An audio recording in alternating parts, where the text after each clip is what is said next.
Assalamu alaikum Allahqa iman keltirgen, Allahqa moyun sungan musulman bir toğanдар. Kıyamat günü beti menen baskan adamlar kimdir?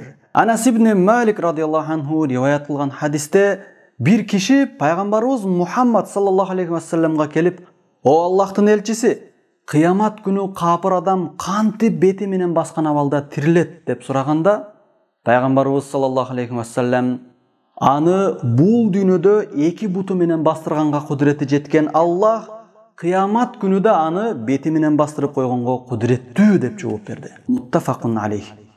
Күндөрдүн биринде Пайгамбарыбыз Мухаммад саллаллаху алейхи ва саллям ыйык Курандан Аллах Тааланын ушул сөзүн окуду. Аллазина юхшаруна ала вужухихим ила жаханнам.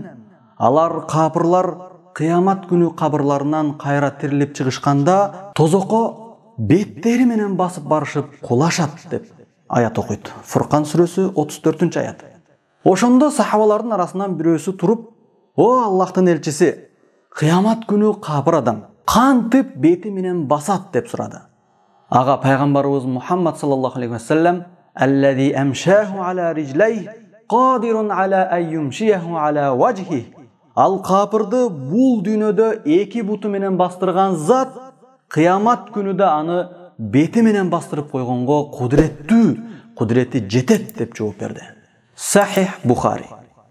Чындыгында капыр адам бул дүйнөдө Аллахка моюн сунбай, бети менен сажда кылуудан баш тарткандыгы үчүн бул дүйнөдө кыямат күнү жазалап, Аллах аны бети менен жерде бастырып коет.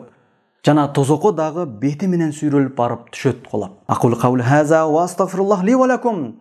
Ассаламу алейкум ва рахматуллахи ва баракатух.